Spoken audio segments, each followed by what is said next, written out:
South East Radio's Business Matters with Karl Fitzpatrick. South East Radio. Some time back, the Commission for the Regulation of Utilities invited Irish Water to submit a proposal regarding a new non-domestic tariff framework. This proposal is now at the public consultation stage, and I've invited Yvonne Harris, Head of Customer Operations with Irish Water, to join me on this morning's programme to discuss what harmonisation will mean for Wexford businesses. Yvonne, up to 2014, charges for business customers were determined by 44 entities. This resulted in a wide range of pricing levels, categories, methodologies and billing arrangements. At present, over 500 separate charges exist for business customers across Ireland. So how are they currently calculated? That's correct, Karl. So you've set a very clear scene there. When Irish Water came into existence, we took responsibility for billing commercial customers nationwide, and a commitment we've made to commercial customers through our price plan with the Commission for Regulation of Utilities is that we would continue to charge in the same way that local authorities and local councils had previously charged. So while we've taken full control of billing, we've migrated all of the customer data, and we take the customer readings and calculate the bills within Irish Water. At this moment in time, we're operating against over 500 price points. So there were 44 billing entities, local authorities and councils, and within those 44, there were a variety of different charging mechanisms. So at this moment in time, while Irish Water is a national utility and wants to behave like a national utility, we're actually continuing to operate those 500 price points. And what we've done in conjunction with the Commission is we've prepared a paper around how water charges should be charged in the future. So we've taken the national view of operating costs for water services. We've looked at how much it costs Irish Water to deliver water services to all of our commercial customers, and we've calculated what we would term a best practice model, Karl, whereby we have categories segregated into three groupings, if you like. Standard smaller customer would fall into commercial, and industrial, which would be the very large customer group.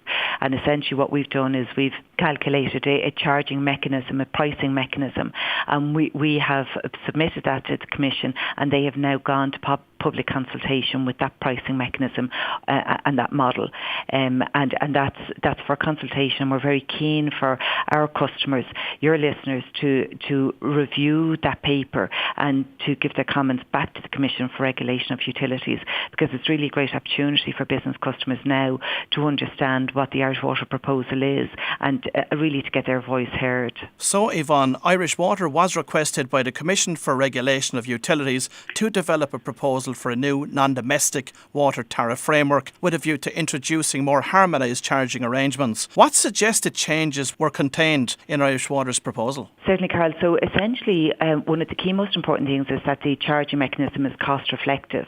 So what we did was we considered, the cost of water services throughout the country, and the proposal that we have come up with is a favourable, if not the increase isn't too great for 88% of our customers. So for 88% of our customers, the new charging mechanism will mean that those customers either their water charges bill will decrease, it will stay the same, or it will increase by less than €250 per annum. So there's a large cohort of customers there where the increase will be no greater than €250, if at all. It may well be a decrease. The other 12% of customers would see an increase in their bill, Karl, and this is largely based on where those customers are coming from, because there's such a great variety of charging range at the moment. When we come up with a national charging mechanism, some of the customers will find that there is an increase. So when is harmonisation likely to commence? So the timeline at the moment, Karl, is that the consultation is open. So this is the opportunity for the businesses to review the paper, which is on cru.ie, get the comments back to the Commission. After that consultation, the Commission will then make a decision as to what amendments should be made to the proposal, and they will go to consultation one more time. The plan is that that there will be around about a 12-month grace period. So Irish Water won't implement the new charges until late 2019. And the proposal at the moment suggests that when the charges are implemented, we would immediately implement for a decrease or where there's an increase up to 250. And that proposal came from focus groups. Businesses said, look, if our charge is less than 250 or up to that figure, just go with one big bang. So if the charge is greater than 250, we have a proposal whereby we can transition over a 3-year period with a 10% cap per annum if the customer wants to take advantage of that cap. So it's quite detailed. The proposal is quite detailed on how we implement, but the earliest we will implement will be at the end of 2019. Can you confirm that during this transition period that no additional rate increases will be implemented? That's actually a matter for the Commission for Regulation of Utilities. So if there was to be an increase in water charges over and above the harmonisation, that would actually be the Commission for Regulation of Utilities would direct Irish Water to apply that increase. Now, the reason I asked the question is because we've just undergone commercial rates harmonisation in County Wexford, and while that harmonisation process and transition was taking place, there was a requirement on local authorities that they could not increase the commercial rates. Is it also likely that this will happen in relation to water harmonisation? It's a great example of the type of feedback that businesses might well go to the CRU with. So now is the opportunity to get that feedback into the CRU, and the more businesses who make that representation, then the stronger the case from a CRU perspective to maintain the harmonised tariffs. And Yvonne, is harmonisation merely just a revenue generating exercise for Irish Water? No, indeed, the revenue will stay the same for Irish Water overall, Karl.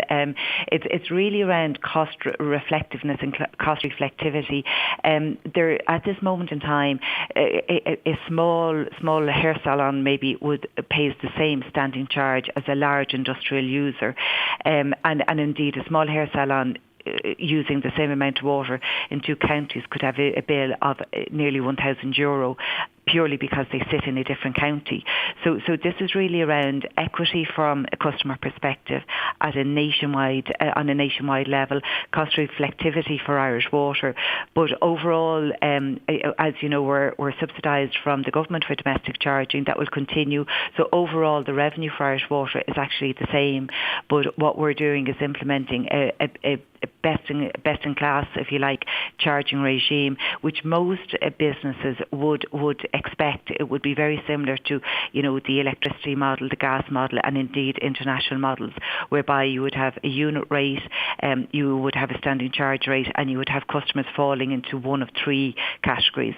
And each year what we will do then is we will look at the consumption a particular customer has had in the past 12 months and see if they need to move between the categories, because if they're putting a greater demand on the water system, well then their rates may need to change. But at the moment, every business customer is treated the same within a single charging local area, if you like, which wouldn't be the norm for energy or water charging internationally. What percentage of Irish Water's revenue is derived from the tariffs imposed on non-domestic clients? So before this exercise, or at this moment in time, 20% of the Irish Water revenue is recovered from business customers.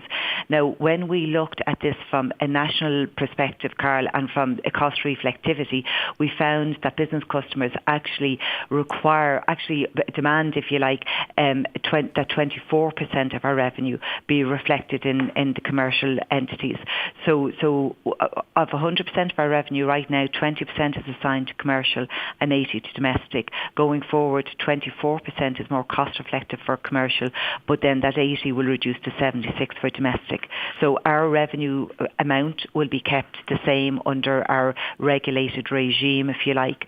But when we looked at this from a national perspective and a nationwide perspective, the commercial businesses actually demand 24% of our operational costs, if you like, rather than 20%. In preparation for this morning's interview, I was looking at the pricing regime for County Wexford from a water perspective as it stands, where the 11th most expensive county county in the country for water, and we're the 5th most expensive county for wastewater. Can Wexford businesses expect to see an increase in their water costs as a result of harmonisation? I would expect that many businesses in Wexford, Karl, would see a decrease, and so we have a great little tool on water.ie which allows businesses to take their annual consumption, and it'll ask you for your annual consumption and your area, and based on our proposed charges, if your listeners want to go in and use that tool online, they will be given a calculation of their new rates, if you like, under the new charging policy.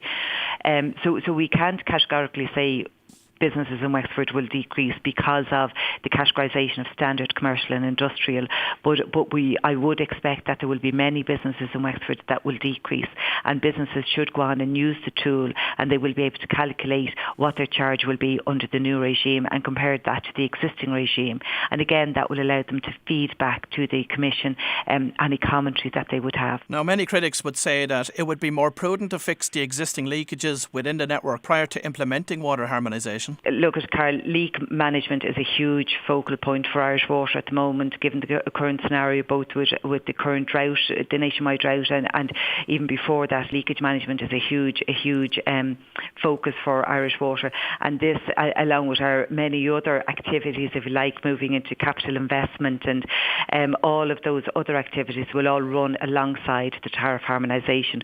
But you know yourself, Karl, there are many sort of critical activities that a business like Irish Water has to deliver against. So tariff harmonisation is one, leakage management is another, and there are many others, including capital investment in ageing infrastructure. Now, how will group water schemes that are connected to the public mains be affected by these changes? So group water schemes, it depends on the status of the group water scheme, Karl. Some group water schemes have been taken in charge. If they've been taken in charge, they will transition into Irish Water under the Irish Water charging remit.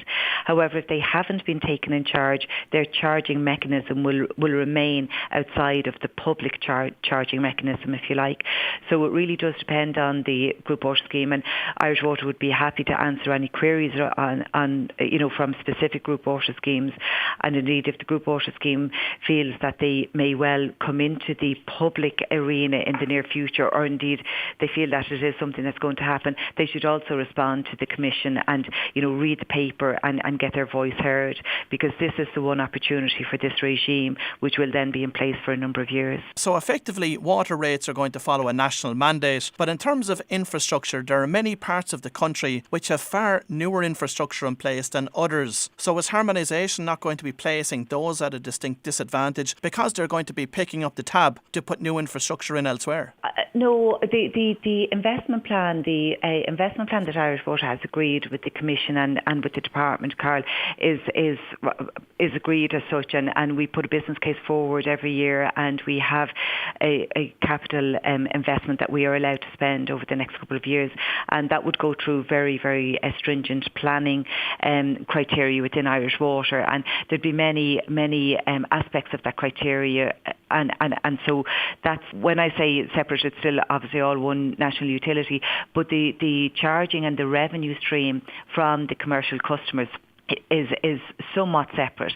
So the regulators, the regulatory model would have an allowance for revenue for Irish Water, and equally they would have a spend, both capital and operational, for Irish Water. So the revenue stream is not intrinsically linked to the capital investment plan or to a capital spend, if you like. So the Commission for Regulation of Utilities is currently holding a public consultation on Irish Water's proposed framework for future business charges, which will harmonise charges nationwide. So how can local businesses get involved in this process? So, Karl, if the local businesses go to coru.ie, it is a Commission process rather than an Irish Water process. We have proposed the charging model. We have done all of the design, but the responses should go to the Commission, not Irish Water. So the Commission has published the Irish Water proposal on its website, coru.ie, and on the website it explains how interested bodies, whether they be individual customers or representative bodies, can respond to the consultation. So it's really important that people would take the opportunity to get their voice heard and respond to the CRU. And Yvonne, finally, if this proposal is adopted, what are the next steps? The next steps are from within an Irish Water perspective, we will have to get our systems ready so that we move from the 500 rates to the single set of rates, if you like. We will take in the responses to the CRU, agree whether or not we go with one switch over for certain groups, and what we've proposed is anybody who has a decrease or a charge of up to 250 per annum, we would switch over in one step, and then we will have to plan for the staging of the other customers who are over the 250. So we will have a detailed planning exercise and delivery exercise within Irish Water. But from a customer perspective, this is probably the key, most important time period, Karl, where the customer voice can be heard. Once this decision is made by the CRU, Irish Water then will be charged with delivering that CRU policy. Southeast Radio's Business Matters with Karl Fitzpatrick. South